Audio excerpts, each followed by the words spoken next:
امشب در 24 حمله سایبری به سامانه‌های سراسری عرضه بنزین. گروه چه خبر شده؟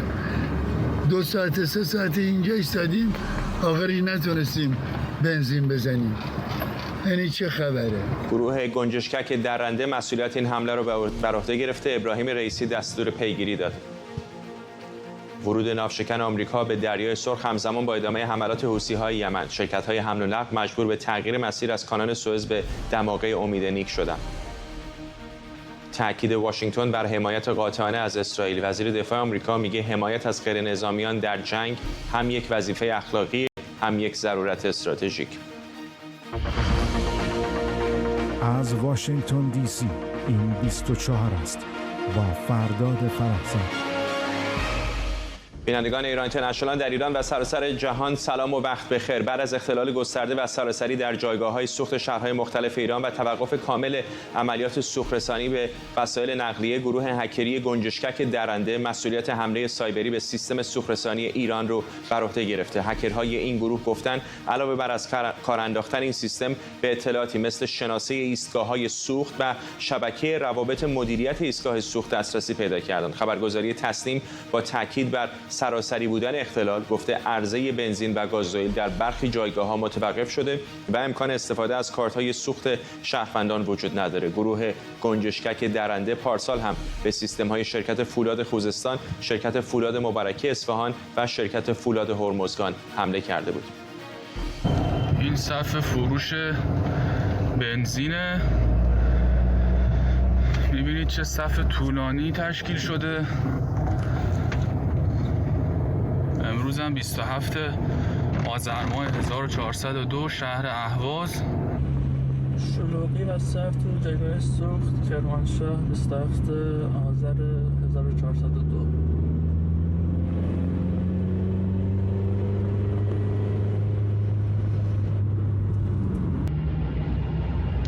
وضع پمپ بنزین هاست هنوز که امروزه درست نشده. امروز دوشنبه. اینم بنزینه، همه میان اینجا دور میزنن میرن خونه‌هاشون. دوشنبه 27 آذر پمپ بنزین سعدآباد مشهد.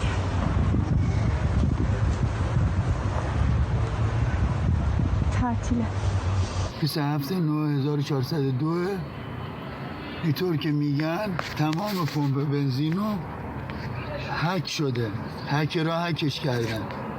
اینم وضع ماشینا، اینم وضع بدبختی مردم. بفرمایید این چه خبر شده؟ 2 ساعت 3 ساعت اینجا ایستادیم، آخری نتونستیم بنزین بزنیم. یعنی چه خبره؟ امروز 27/9/1402 پمپ بنزین بنی هاشمی. ما الان 2 ساعته که منتظریم بنزین بزنیم و میگن پمپا خرابه، سایت ها هک شده. امروز 27 شهرستان مارم میرم وزید پمپ بزنیم. مدرک اول من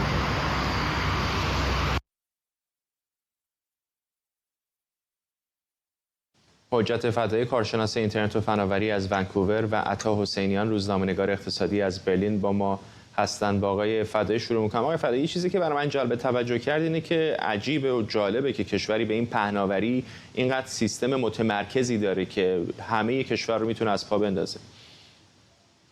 بله، همونطور که قبلا هم معاون اجرایی همین سامانه سوخت اعلام کرده بودن، سیستم رو اومدن بعد از حمله‌ای که در 2 سال پیش صورت گرفت ایزوله کردن و اومدن از مدار اینترنت خارجش کردن، دسترسیش رو قطع کردن و این سیستم رو متمرکز کردن. یکی از علتاش همین هست. عجیب اینه که با اینکه این سیستم به اینترنت دسترسی نداره، بازم این اتفاق افتاده که در سوالات بعدیتون توضیح خواهم داد. میتونیم همین الان ادامه بدیم. حدس میزنم با اینکه به اینترنت متصل نیست ولی یک شبکه داخلی منسجم با یک کنترل مرکزی، اینطور نیست؟ بله، این یک شبکه داخلیه که تمام جایگاه‌ها به سامانه هوشمند سوخت متصل هستند و ارتباطشون هم همه با هم دیگه قطع هست با خارج از این سامانه. مسئله اصلی که این هست، اگر همونطور که آقای سرمدی گفتن بعد از 2 سال پیش این سیستم وارد این فاز شده باشه، 2 حالت بیشتر نمونه تا بشه همچین سیستم رو هک کرد. حالت اول اینه که یک نفر دسترسی فیزیکی داشته باشه به سرورها و داخل مجموعه باشه که اون وقت یک خرابکاری داخلی محسوب میشه. حالت دوم اینه که این گروهی که این حمله اول رو صورت دادن تروژانی در داخل سیستم گذاشتن که اینها موفق نشدن اون تروژان رو پیدا کنن و اون تروژان سر زمان معینی دوباره شروع به کار کرده و این مشکلات رو در سیستم به وجود آورده. غیر از این دو حالت برای سیستم های DMZ یا سیستم هایی که به اینترنت متصل نیستن حالت دیگه ای نمیشه متصور شد. جناب فرزاد. آقای حسینیان، این چقدر نشان از شکننده بودن سیستم داره در نظام اقتصادی ایران؟ درود به شما، وقتم بخیر. من در تکمیل حرفای دوست عزیز، مهمون عزیزتون بگم که من امروز با بچه‌ها خبرنگارای انرژی تو چت روم اینا صحبت می‌کردیم. من نمیدونم سواد آیتی اونقدی نیست. دوستانی که در شرکت نفت بودن میگفتن که کسانی که این برنامه رو هندل می‌کردن در وزارت نفت و شرکت ملی نفت پالایش و پخش، تعداد زیادشون رفتن کانادا مهاجرت کردن و اون کسایی که تا سال پیش مسئول پشتیبانی این برنامه بودن بخش زیادشون الان مهاجرت کردن و در کانادا هستن. حالا من دیگه نمیدونم چقدر میتونه این چیزی که دوست عزیزمون گفت ربط داشته باشه به این موضوع. اما در رابطه با این اتفاق من دوست دارم در رابطه با سوال شما این موضوع رو عنوان کنم که همونجور که تو صحبت‌های شما هم بود، این گروهی که مسئولیت رو بر عهده گرفته سال پیش هم ما یه انفجارهایی تو فولاد داشتیم، صنعت فولاد داشتیم. من میخوام اشاره کنم که ما دقیقاً از شروع جنگ اسرائیل دوستانی که تو شرکت نفت و صنعت نفت بودن تو همین گفتگوهای خودمانی تو این چت روم ها میگفتن که خدا به خیر کنه ما بعد کم کم روبرو خواهیم شد با اتفاقای یکهویی و یک دفعه‌ای در صنعت و صنایع مختلف به ویژه پالایشگاهی. ما چند روز دقیقاً یه هفته بعد از حمله حماس به اسرائیل یه انفجار عجیب غریب در پالایشگاه در نیروگاه پرند داشتیم که 3 تا از بچه‌های مپنا اونجا کشته شدن. در هفته‌های اخیر چند تا انفجار یکهویی و یک دفعه‌ای داشتیم در پالایشگاه‌های کشور که 2 تاشون همین هفته‌ای بودی که گذشته.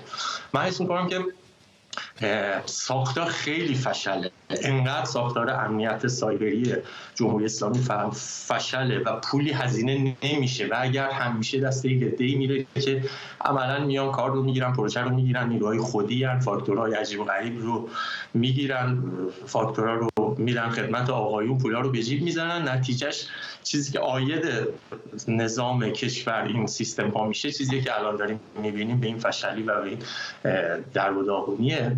و نکته دیگه که من خیلی دوست داشتم بگم چون میدونم وقت کمه اینه که آقای رئیسی طبق معمول در شبکه اجتماعی که خودشون فیلتر کردن توییتر به وزیر نفتشون نامه اداری زدن که رسیدگی کنین و این مشکل حل بشه. حالا اینکه چرا تو توییتر زده، چرا تو اتوماسیون اداری نزدن و چرا اینکه چه جوری قراره حل بشه، یعنی اگر وزیر نفت این دستور نمیدادن این مشکل رو حل نمی‌کردن یه بحثیه.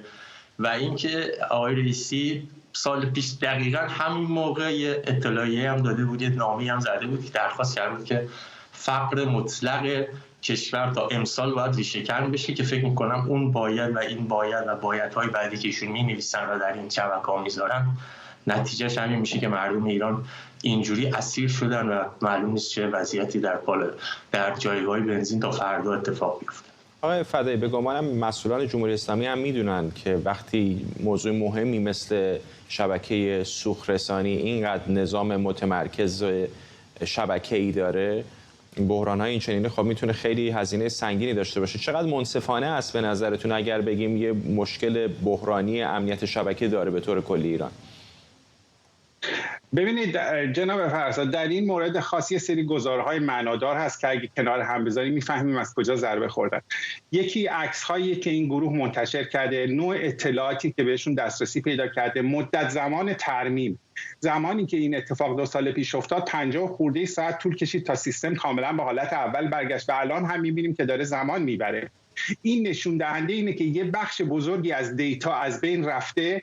این دیتا بانک ریدندنسی و پشتیبانی آنلاین همزمان نداشته، مجبور هستن بکاپی رو که از قبل دارن جایگزین و بارگذاری کنن که زمان بره و بعد مجبور هستن ما و تفاوت اطلاعات رو در زمانی که این بکاپ گرفته شده تا به حال رو به صورت دستی آپدیت کنن. این گزارها رو وقتی کنار هم میذاریم متوجه میشین که این سیستم از ابتدا اشتباه طراحی شده. یعنی همونطور که شما گفتین وقتی همه این سیستم به یک دیتابیس متصل باشن، به محض اینکه اون آسیب ببینه تمام سیستم مختل میشه و این اشتباه است. مسئله دوم و بسیار مهم اینه که جناب فرزاد هر سیستم حساسی مخصوصا مثل سامانه هوشمند سوخت باید یه دیزاستر ریکاوری پلان داشته باشه که در زمانی که این اتفاق میفته به صورت اتوماتیک سویچ کنه رو سیستم ریداندنسی یا پشتیبان که سیستم از کار نیفته تا زمانی که سیستم اصلی مشکلش حل شه. اینا حتی این پلن ساده رو که در تمام این سیستم ها پیش بینی شه نه تنها ندارن، بلکه بعد از حمله 2 سال پیش هم براشون یک درس عبرتی نشده که ما بیایم این دیزاستر ریکاوری پلن رو طراحی کنیم تا اگر مجدد همچین اتفاق افتاد سریع سیستم رو وارد و جایگزین کنیم تا زمانی که بتونیم سیستم اصلی رو حل کنیم. و این هم قسمت بخشی از سیستم فشل نظام جمهوری اسلامی دیگه. ممنونم از هر دوی شما آقایون. حجت فدایی، کارشناس اینترنت و فناوری از ونکوور و عطا حسینیان، روزنامه‌نگار اقتصادی از برلین. تا دقایق دیگه، حدوداً 20 دقیقه دیگه، نشست شورای امنیت سازمان ملل در مورد 16مین گزارش کمیسیون مشترک نظارت بر اجرای قطعنامه 2231 این شورا برگزار میشه. این گزارش که توسط وانس فریزر، هماهنگ کننده شورای امنیت ارسال شده، فعالیت‌های 6 ماه گذشته رو پوشش میده. این گزارش از کشورهای جهان میخواد از برجام حمایت کرده و از اقداماتی که ممکنه اجرای اون رو به خطر بندازه خودداری کنند.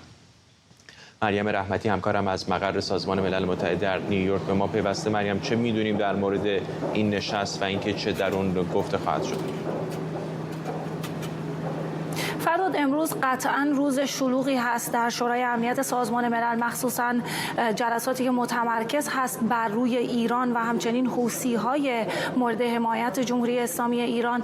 در حال حاضر قبل از اینکه جلسه در مورد برنامه هسته‌ای جمهوری اسلامی و اجرای قطعنامه 2231 مربوط به برجام برگزار بشه، جلسه‌ای در حال برگزاری هست که متمرکز هست بر روی حملات حوثی‌های مورد حمایت جمهوری اسلامی ایران در دریای سرخ که این جلسه به درخواست کشورهای بریتانیا، آلبانی، فرانسه و آمریکا برگزار شده و کشورهایی که در این جلسه حضور دارن و اعضای شورای امنیت در واقع پشت درهای بسته دارن در مورد این حملات در دریای سرخ صحبت میکنن و امنیت کشتی‌های تجاری در این منطقه و همچنین اینکه این کشورها خواستار فوری توقف حملات حوثی‌های مورد حمایت جمهوری اسلامی ایران به کشتی‌های تجاری در دریای سرخ و همچنین خلیج عدن هستند. این جلسه در حال برگزاری هست در حال حاضر و قرار هست همونطور که تو گفتی در 20 دقیقه آینده جلسه دیگری برگزار بشه که در مورد جمهوری اسلامی ایران و برنامه جمهوری اسلامی ایران هست، برنامه هسته‌ای در واقع هست و در این جلسه در واقع کشورهای غربی ابراز نگرانی کردن در مورد افزایش اورانیوم غنیسازی اورانیوم در برنامه هسته‌ای جمهوری اسلامی و گفتن این غنیسازی داره افزایش پیدا میکنه و به همین دلیل خواستار این جلسه شدن که به طور علنی برگزار بشه، با اینکه این جلسه هر 6 ماه برگزار میشه و در مورد گزارش 6 ماهه قطعنامه در واقع اجرای قطعنامه 2231 هستش. درباره این جلسه باید بگم که نماینده اروپا اشتراک خواهد کرد و همچنین روزماری دیکارلو، نماینده دبیرکل سازمان ملل در امور سیاسی و همچنین تثبیت و موضوع در واقع صلح و امنیت که او هم قرار هست در مورد برنامه هسته‌ای جمهوری اسلامی سخنرانی بکنه. یک موضوعی که مورد توجه هست فرداد اینه که این جلسه و این گزارش بعد از این منتشر میشه. البته گزارش قرار هست ساعتی بعد منتشر بشه. این جلسه بعد از این برگزار میشه که چند ماه گذشته یک بند مربوط به قطعنامه 2231 در خصوص برجام که به نام غروب برجام ازش یاد میشه میشد منقضی شد و همون زمان بود که کشورها در مورد این بند قطعنامه و منقضی شدنش هشدار داده بودند.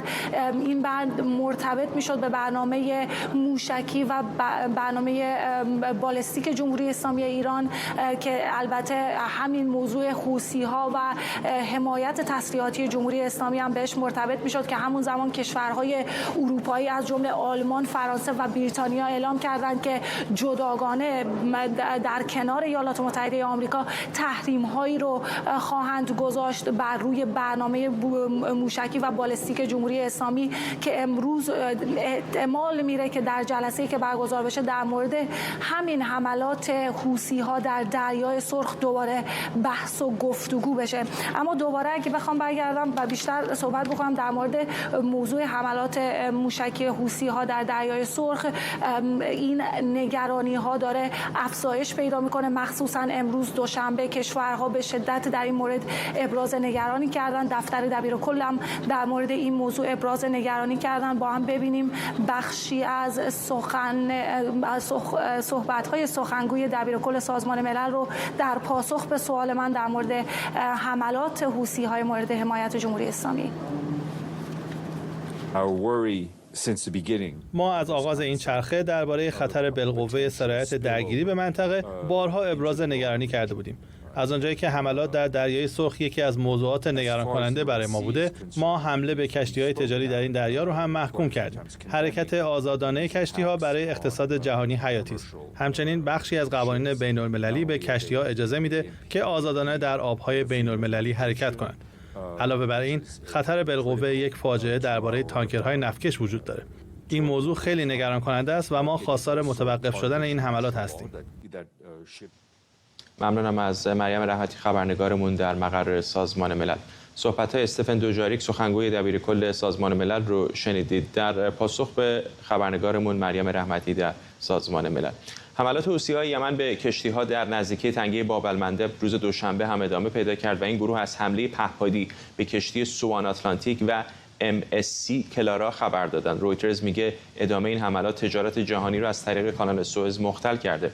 بنا به این گزارش شرکت‌های حمل و نقل جهانی از جمله به جای کانال سوئز و تنگه باب المندب از مسیر دماغه امیدنیک در منتهی علیه جنوب آفریقا استفاده می‌کنند. رویترز میگه ادامه حملات حوثی‌ها باعث شده شرکت‌های عمده نفت و کشتیرانی مثل MSC، BP، فرانتلاین، اکوینر و یورانو از عبور از دریای سرخ خودداری کنند. شرکت حمل و نقل دریایی اورگرین هم تصمیم گرفته به طور موقت بارهای اسرائیلی رو نپذیره. در همین حال بلومبرگ گزارش کرده که اختلاف بین عربستان و امارات مانع تلاش آمریکا برای مقابله با حملات حوثی‌ها شده. بلومبرگ میگه امارات متحده خواستار اقدام نظامیه در حالی که عربستان رویکرد محتاطانه تری رو ترجیح میده. خبرگزاری اسرائیلی واینت هم در مقاله نوشته شانس آمریکا برای تشکیل ائتلاف نظامی در دریای سرخ اندکه. همزمان با گزارش‌ها درباره ورود ناوشکن USS لابون به دریای سرخ، لوید آستین وزیر دفاع آمریکا در جریان سفرش به اسرائیل گفته جمهوری اسلامی از حوثی‌ها حمایت میکنه و باید فوراً به سمت تنش‌زدای حرکت کنه. ما تلاش می‌کنیم تا از گسترش جنگ فراتر از غزه جلوگیری کنیم. در همین حال که ما برای آرامسازی منطقه می‌کوشیم، ایران با ادامه حمایت از گروه‌های تروریستی و شبه نظامیان تنش‌ها رو بیشتر می‌کنه.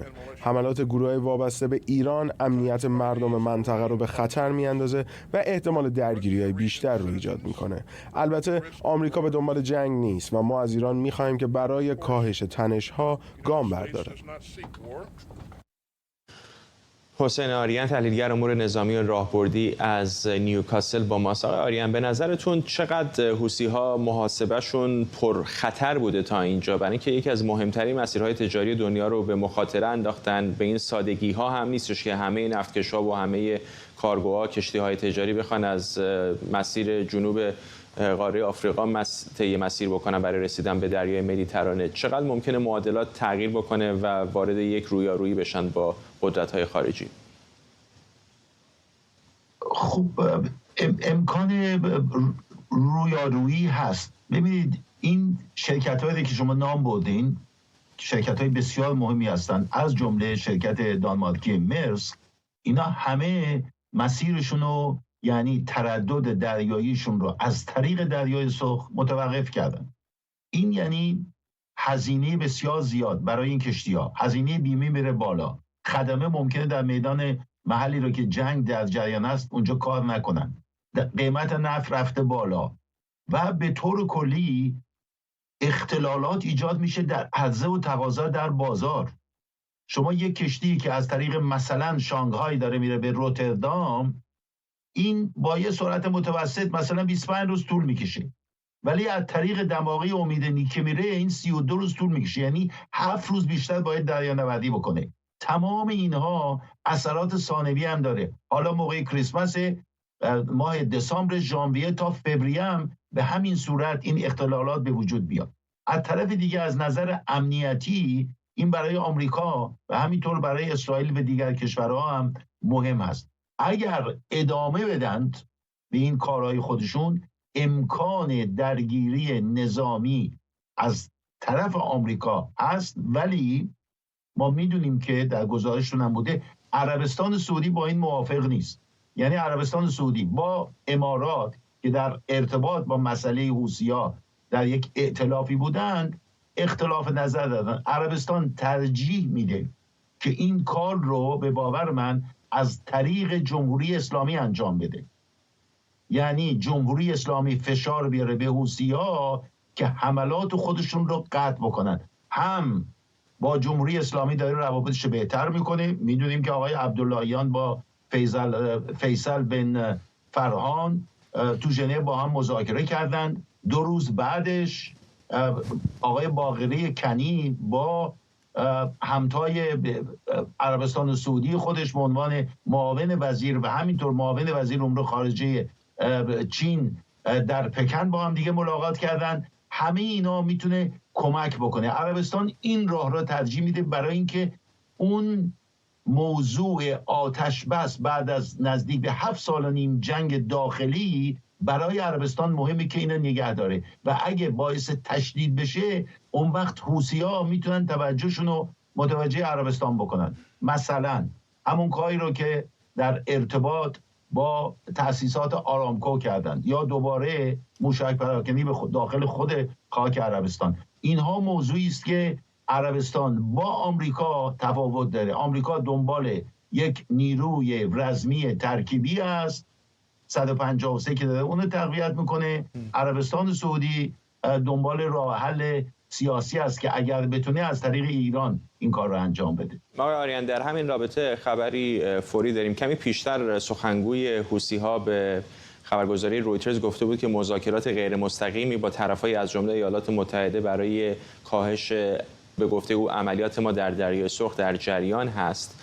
الان خبرگزاری‌های منطقه خبر از این میدن که سخنگوی حوثی‌های یمن گفته که این گروه با میانجیگری عمان در حال مذاکره است با طرفای بین‌المللی که در عملیاتش رو در دریای سرخ محدودتر بکنه.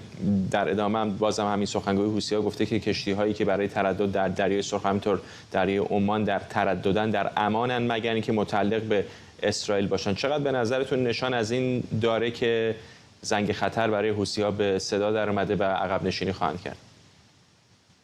امکانش هست، برای اینکه عمان میتونه یه میانجی خیلی خوبی باشه، در گذشته هم این کارو کرده. ممکن است که اینکه مثلا حملاتشون رو محدود بکنند، این فقط میتونه به این معنا باشه که شما به هر کشتی که از طریق دریای سرخ میره حمله نکنین، برای اینکه اون چرا که حوثی‌ها گفته بودن هر کشتی که متعلق به اسرائیل باشه و یا به یک شهروند اسرائیلی یا شرکتی که وابسته به اسرائیل باشه یا به طرف بنادر اسرائیل بره، ما اینا رو هدف قرار میدیم.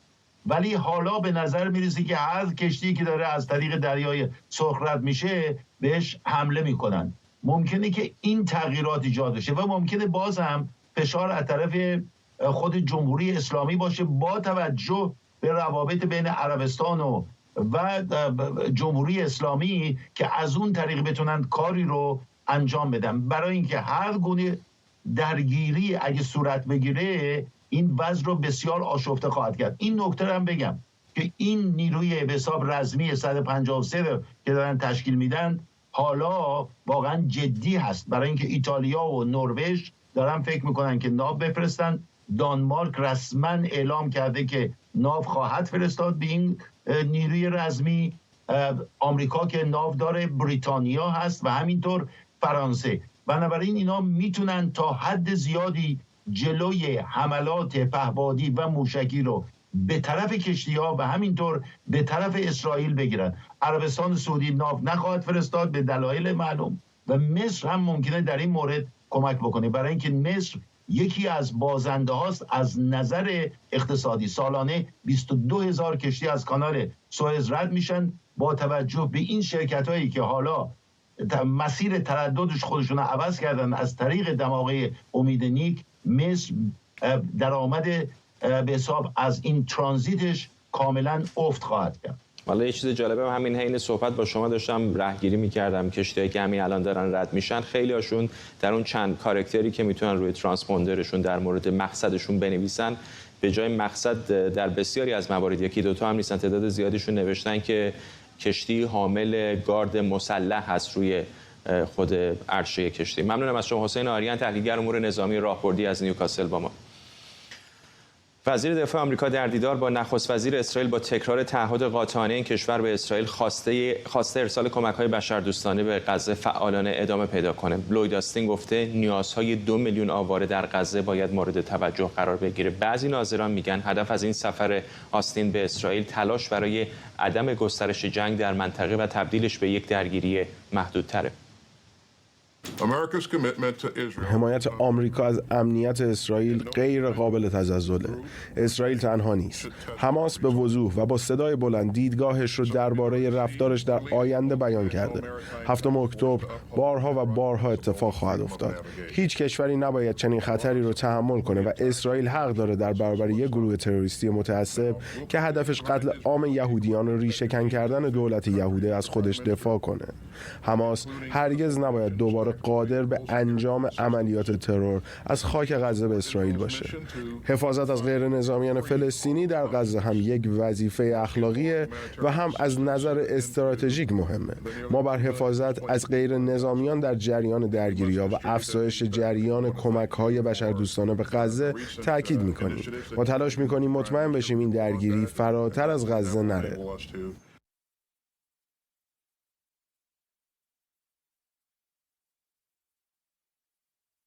شکریا برادوس، پژوهشگر امنیت بین‌الملل و سیاست خارجی اینجا در استودیو با ماست. خانم برادوس، اینطور به نظر میاد که مقامات آمریکایی همچنان دارن از اسرائیلیا حمایت میکنن، ولی یه شششون هم به ساعتشونه که زودتر تموم بکنید، برای اینکه بحران داره خیلی فراتر میره، تعداد کشته‌ها زیاد میشه، کشتیرانی بین‌المللی به اختلال افتاده نظامش و نمیتونیم خیلی طولانی به نظر حمایت بکنیم از شما. ببین تو دیدارهای سیاسی همیشه اینجوریه، چیزی که جلو دوربین دارن میگن با چیزی که پشت پرده دارن صحبت میکنن 100% متفاوته، چه بادی لنگویجشون چه حرفاشون متفاوته. چیزی که از حرفای آستین دیدیم و حرفای وزیر دفاع اسرائیل دیدیم این که هیچ زمان محدودی وجود نداره و آستین هم گفت خب ما کاملا داریم حمایت میکنیم، ولی خبرهایی از حرفایی که پشت پرده داره انجام میشه بین دو تا کشور اینه که آمریکا داره فشار بیشتر میکنه، شما باید محدود کنی، باید تمام بشه این جنگ سریعتر که این جنگ به غزه محدود بشه. و اینکه خب من داشتم صحبت‌های آستین گوش می‌کردم، تو 2-3 جا داره امتیاز میده به بایدن، یعنی اینجا این صدا رو به گوش ما میرسونه که بله داره سعی میکنه برای بایدنی که تقریبا چه در داخل آمریکا چه خارج آمریکا موقعیتش بد شده به خاطر این حمایتش، داره امتیازی میده. یکی از امتیازاتش این بود که گفت خب با کمک و تدابیر بایدن شده که این همه هاستج یا این گروگان‌ها آزاد شدن و کمک دولت بایدن شده که الان داریم به یک گفتگوی داریم صورت میگیره که موضوع هیومن رایت یا موضوع بشری یا کمک‌های بشری به غزه هم در نظر گرفته بشه. حتی برمیگردیم به جک سالیوان هم که آخرین دیدارش هم که جمعه بود و تونستن خب به یه نتیجه‌ای برسن بین اسرائیل و مصر و قطر که اون دروازه کرم شروم را باز کنن که از 7 اکتبر تا الان بسته بود، چون که میدونیم اون دروازه است که دروازه اصلیه برای اینکه مواد وارد غزه بشن و از نظر امنیتی هم باید مثلا رفع چک کردن امنیتیش هم وقت گذره هم تسهیلات بیشتری رو میخواد. و اینو وقتی جک سالیوان هم گفت خب به خاطر این کمک‌هایی که کردیم یک موفقیتی برای آمریکا بوده که تونسته اون دروازه رو باز کنه و این کمک‌های بشردوستانه به داخل غزه بیاد. یعنی سعی میکنن در حین این که دارن میگم ما ساپورت میکنیم اسرائیل تا آخرین لحظه، از این موردایی هم که پیش میاد استفاده کنن به عنوان یک وجه مثبتی که آمریکا داره بازی میکنه که بتونه محدود کنه. ولی میدونیم که خب تو جنگی که در چنین منطقه‌ای هست با این جمعیتی که همه الان در جنوب هستن و جنگ در جنوب هست 100% تلفات انسانی زیادی خواهیم داشت. برای اسرائیلی‌ها هم به خصوص برای دولت فعلی هم به گمانم نگرانی بزرگی نه، برای اینکه از یک طرف می‌بینم بزرگترین کشتار از زمان هولوکاست به این سمت رو تجربه کردن در 7 اکتبر، از طرف دیگه درسته که ایالات متحده در عیان از اونها حمایت میکنه، ولی بالاخره شرط و شروطی هم داره برای این حمایت و واقعا بدون آمریکا کشور دیگری نیستش که تا این اندازه بتونه از اونها حمایت کنه. برای آمریکا میدونید خب خیلی وقتا در مورد این صحبت شده، خب آمریکا از اسرائیل حمایت میکنه چون که منافع اسرائیل و لابی‌های اسرائیلی و اینا باعث شده. ولی این فراموش نکنیم اسرائیل یکی از همپیمان‌های قوی برای آمریکا در منطقه هم هست. یعنی هر کسی پشت کنه به آمریکا، اسرائیل هیچ وقت پشت نمی‌کنه. یعنی به عنوان یک اکتور اصلی هم در منطقه از حفظ کشور اسرائیل، چیزی که آستن در حرفاش گفت که گروهی مثل حماس که بخواد اسرائیل رو نابود کنه 100% باید از بین بره، یا حرفی که حتی وزیر خارجه بریتانیا و آلمان در مقاله‌ای که با هم نوشتن در مورد آتش بس و اینکه بخوام با حماس گفتگو کنن صحبت نکردن، گفتن موارد حقوق بشری باید در نظر گرفته بشه و این صلح باید پایدار باشه، ولی اسرائیل حق داره که حماس رو از بین ببره. یعنی از یه طرف دارن میگن مسئولیت رو از رو دوش خودشون برمی‌دارن به عنوان کشورهایی که خب می‌دونید بریتانیا از شورای امنیت وقتی که می‌خواست رأی بده علیه آتش بس اعلام کنن غایب بود. یعنی اینکه راحت ترین راه انتخاب کرد، نه رأی، نه وتو کرد، نه حضور داشت. یعنی این کشورها تنها آمریکا نیست که داره اینجوری رفتار میکنه. خیلی ها به نظر من اینو اینجوری خوندن این مقاله وزرای خارجه آلمان، بریتانیا و آلمان رو که دارن فشار وارد میکنن به نتانیاهو، ولی به نظر من تو گفتهشون دارن فشار وارد میکنن که حماس نباید هیچ آینده‌ای در فلسطین داشته باشه و اینجا راه رو باز میکنه برای پلن‌های بعد از حماس در غزه. و برای همین هم هست وقتی که شما میبینید حماس یکی از رهبرانش با رویترز دیروز صحبت کرده بود، گفته ما آماده هر گونه گفتگویی هستیم که تجاوز اسرائیل رو به پایان برسونیم. ولی اینجا جبهه جدیدی هم داره باز میشه. به نظر من هر چقدر جنگ غزه داره به پایان نزدیک میشه، حالا آخر این ماه و اوایل ماه جنوری، اینجا اسرائیل یعنی احتمالات اون مرحله جنگی که در لبنان وجود داره اینجا شاید شدیدتر بشه اون جبهه و باعث بشه حتی افکار عمومی اسرائیلی هم به اونجا بره، افکار جهانی هم به اونجا بره. به نظر من اینجا داره یک پروژه‌ای درست میشه که مرز لبنان و اسرائیل ممکنه تنش اونجا بالاتر بره، یه تنشی که اسرائیل میتونه کنترل کنه و اونجا به منافع خودش برای فرصتی که بتونه حزب الله رو از اون مرزهای شمالی خط آبی که غیر قانون برخلاف اون قراردادهای قانون توافقات جهانی اومده اون مرز، از اون مرز بیرونش کنن. اینجا هم یک مرحله‌ایه که به نظر من تو آینده این تنش‌ها رو خواهیم دید. ممنونم از شما. شکریه به رادیوس، پژوهشگر امنیت بین‌الملل و سیاست خارجی اینجا در استودیو. برگزاری دادگاه محمد حسین دوتایف شهروند اتریشی و چچنیول است که به زمینه‌سازی برای اقدام تروریستی علیه شبکه ایران اینترنشنال متهم شده وارد هفته دوم شده. این مرد 31 ساله که پارسال در اطراف ساختمان سابق ایران اینترنشنال بازداشت شد به جمع‌آوری و ضبط اطلاعات برای اهداف تروریستی متهم شده. همکارم مریم مقدم از جلوی دادگاه جزئیات بیشتری از روند رسیدگی به این پرونده داد. دومین هفته و ششمین جلسه از دادگاه محمد حسین دوتایف روز دوشنبه در دادگاه کیفری مرکزی انگلستان برگزار شد. امروز در طول این دادگاه آقای دوتایف دوباره در برابر دادستان و وکیل مدافعش قرار گرفت و به سوالات دادستان در مورد روایتش پاسخ داد.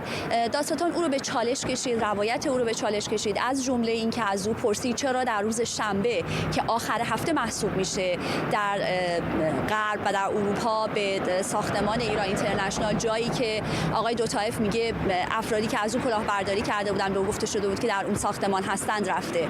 از او پرسیده شد که چرا وقتی نگهبان‌های ساختمان به او نزدیک شدن باشون بدرفتاری کرده و زیر لب ناسزا گفته که او این موضوع رو رد کرد. دادستان مشخصاً از او پرسید که چرا روایتش رو، یعنی روایتی که به پلیس و نگهبان‌های ساختمان داده و مبنی بر این بوده که او گفته به توریستی هستش که قرار بوده اونجا برادرش رو ببینه در پارک صنعتی چیزیک، جایی که ساختمان پیشین ما قرار داشت، با روایتی که در دادگاه ارائه داده مبنی بر اینکه در واقع به لندن اومده تا کلاهبردارهایی که از او و پدرش مبلغ 20,000 یورو پول کلاهبرداری کرده بودند رو پیدا بکنه. این سوالات جزو سوالاتی بود که مشخصاً از او پرسیده شد. دادگاه از ساعت 10 صبح به وقت محلی اینجا در لندن آغاز شد و ساعت 4 بعد از ظهر به وقت محلی با یک وقفه کوتاه 1 ساعته ادامه پیدا کرد و امروز هم در دادگاه شاهد دیگری برای بررسی در واقع محتوای تلفن آقای دوتائف و ویدیوهایی که در تلفنش داشته فراخوانده شد. دادستان و وکیل مدافع از این شاهد سوالاتی پرسیدند. اما انتظار میره که فردا، یعنی در روز سه‌شنبه، هم قاضی، هم وکیل مدافع و هم دادستان بیانیه جنبندی خودشون از روند دادگاه رو ارائه بکنن و بعد از اون هیئت منصفه در واقع مرخص میشن تا بتونن درباره رأیی که میخوان برای این دادگاه صادر بکنند مشورت بکنن و صحبت بکنن. قدر مسلم این که دادگاه در روز سه‌شنبه هم ادامه خواهد داشت، اما اینکه آیا فردا به رأی نهایی خواهد رسید یا نه چیزی که موضوعیه که باید منتظر بمونیم ببینیم که چه اتفاقی خواهد افتاد. ایران اینترنشنال این دادگاه رو تا انتها گزارش خواهد کرد. شرکت اپل اعلام کرده فروش ساعت‌های هوشمند سری 9 و اولترا 2 خودش رو این هفته در آمریکا متوقف میکنه. یک شرکت سازنده تجهیزات پزشکی به اسم ماسیمو اپل رو به استخدام کارمندان، دزدیدن فناوری اکسیژن سنج و استفاده از اون در ساعت‌های هوشمند اپل متهم کرده. ماسیمو متعلق به جو کیانی، کارآفرین ایرانی آمریکایی که این شرکت رو سال 1989 در کالیفرنیا تأسیس کرد. اپل بعد از اون تصمیم به توقف فروش این ساعت‌ها گرفت که در ماه اکتبر کمیسیون تجارت بین‌المللی آمریکا حکمی رو صادر کرد که ممکنه اپل رو به خاطر نقض حق اختراع شرکت ماسیمو از وارد کردن ساعت‌های هوشمندش به آمریکا منع کنه. هنوز تصمیم کمیسیون تجارت بین‌المللی از طرف رئیس جمهوری آمریکا تایید نشده، اما اپل گفته که به صورت پیشگیرانه از حالا تدابیری رو برای اجرای حکم در صورت تایید اون روی دست گرفته. همکارم همایون خیری از لندن با ماست. همایون، ماجرا از چه قراره؟ همونجور که شما گفتید و توضیح درستی هم بود، 2 مدل از به اصطلاح ساعت‌های هوشمند اپل سری 9 و اولترا 2 رو ممنوع کردن. البته یه قسمت جالب ماجرا این است که این فروشش در آمریکا ممنوع شده ولی در کشورهای دیگه فروشش ممنوع نشده و خود این ماجرا میشه گفت یک کمی به اصطلاح معمایی شده. یعنی اگر کسی بره در یک کشور دیگری این ساعت رو بخره و به دستش ببنده و بیاد در آمریکا، ممنوعیتی برای این کار وجود نداره. ولی به هر حال شاید یه قسمت جالب ماجرا این است که اون فناوری که درش استفاده شده فناوری است که همه ما باش سر و کار داشتیم. یعنی شرکت ماسیمو یکی از شرکت‌هایی بوده که استفاده از این فناوری رو در مراکز بهداشتی، درمانی اینها فراگیر کرده. حتما کسانی که گزارشون به درمانگاه ها افتاده یا به بیمارستان ها متوجه شدن. یک ابزاری هست که به انگشت دست متصل میشه وقتی دارن فشار خون رو میگیرن یا در جریان به اصطلاح معالجات. این ابزار کارش این است که یک به اصطلاح نور رو میتابونه به انگشت و یک قسمتش، یعنی از پایین نور رو میتابونه و از بالا یک حسگر داره که این نور رو در واقع میگیره، میزانی از این نور که از پوست عبور کرده و این میزان در واقع نشون میده چقدر اکسیژن در به اصطلاح سیاه‌رگ‌های ما جریان داره. همین ابزار رو، همین فناوری رو شرکت ماسیمو در این به اصطلاح ساعت‌ها اگر اپل از این فناوری استفاده کرده باشه از همین استفاده میکنه. یعنی در ساعت‌های هوشمند دیگه هم همین هست. یعنی یک موج نوری رو میتابونن به پوست و تشخیص میدن که چقدر اکسیژن در خون سیاه‌رگی ما وجود داره و این کمک میکنه به این که کسی اگر به اصطلاح افت به اصطلاح اکسیژن داشته باشه در خونش بتونن تشخیص بدن. مشابه همین برای نوزادان هم استفاده میشه که وقتی نیاز به اکسیژن دارن، نارس هستن، بهشون اکسیژن به اصطلاح برسونن یا در چادرهای اکسیژن قرار بگیرن. خیلی ابزار هوشمندیه. شاید اگر آقای کیانی چنین ابزاری رو این روزا با هوای بد ایران بفرستن ایران، خیلی هم طرفدار پیدا کنه اونجا، به خاطر آلودگی هوا اکسیژن کم میرسه به مردم. یکم عجیب نیست همایون به نظرت حالا مثلا یه نفر مثل من و شما شاید در رصد این که چه اختراعی متعلق به چه کسی است مثلا امکانات کافی نداشته باشه، ولی اپل با این همه تیم وکلا و حقوقدانان و مهندسان عجیب نیستش که چنین اشتباهاتی بکنه؟ ببین تمام فناوری‌های موجود در بازار صنعتی 1% میتونن به اصطلاح نسبت به اون محصولی که همین الان یک کسی اختراعش کرده تغییر ایجاد بکنن. فکر می‌کنم 5% و این محصول اون وقت از به اصطلاح نظر قانونی محدودیتی نخواهد داشت. حالا من عدد اون درصد رو مطمئن نیستم 5% یا بیشتره. بنابراین این دانشی که در این ابزارها وجود داره اگر دستکاریش بکنن، یعنی یا برنامه داخلش رو تغییر بدن یا خود ابزار رو جوری دستکاری بکنن که به یک نسبت قانونی نسبت به آنچه که سازنده اصلی این رو داره تفاوت بکنه، بعد بازار به اصطلاح بازار براشون قانونی هست و اینها تمام این به اصطلاح خودروسازا همین کارو میکنن، به اصطلاح سازندگان کامپیوتر همین کارو میکنن. یعنی این قانون هم در آمریکا خیلی محترم شمرده شده که شما نمیتونید تمام بازار رو متعلق به خودتون بکنید و اجازه ندید دیگران رقابت بکنن. یعنی منع به اصطلاح ایجاد رقابت خودش یک کار غیرقانونی هست. بنابراین از این نقاط استفاده میکنن و میتونن محصول رو به اصطلاح بازسازی کنن. فرصت خیلی کمی داریم، مستقیما مرتبط به این نیست، ولی میبینم که خیلی این فناوری‌های پوشیدنی از انگشتر بگیر تا ساعت که حالا چند سالی هست وجود داشته تا حتی الان ابزارهایی که با سوزن‌های بسیار کوچک وصل میشن و مثلا قند خون را آزمایش میکنن خیلی داره فراگیر میشه. ببین یکیش این است که خب ما به هر حال به دلیل شرایط زندگی و بعد از این دوره همه‌گیری کرونا خیلی نیاز داریم بدونیم وضعیتمون چطور هست، مثلا چقدر میدویم، چقدر راه میریم، چقدر به اصطلاح سلامتیمون در چه حالی است. بنابراین فراگیر شدنش خب ابزار خیلی خوبیه، منتها اینکه آیا قوانین و آیا نوآوری‌های دیگری هم میشه کمک کنن برای اینکه ما اطلاعات بیشتری از خودمون از سلامتیمون داشته باشیم. همه اینا نه تنها مورد نیازه بلکه خیلی ضروریه. چقدر قند میخوریم، چقدر میدونم حرکت میکنیم، چقدر ورزش میکنیم و این اتفاقا چیز خوبیه. شاید مثلا ساعت‌های هوشمند بتونن این کمک به ما بکنه. ممنونم از تو همکارم همایون خیری از لندن و ممنونم از شما که ما را همراهی کردید. برنامه رو با تصاویری از تل آویو به پایان میبریم.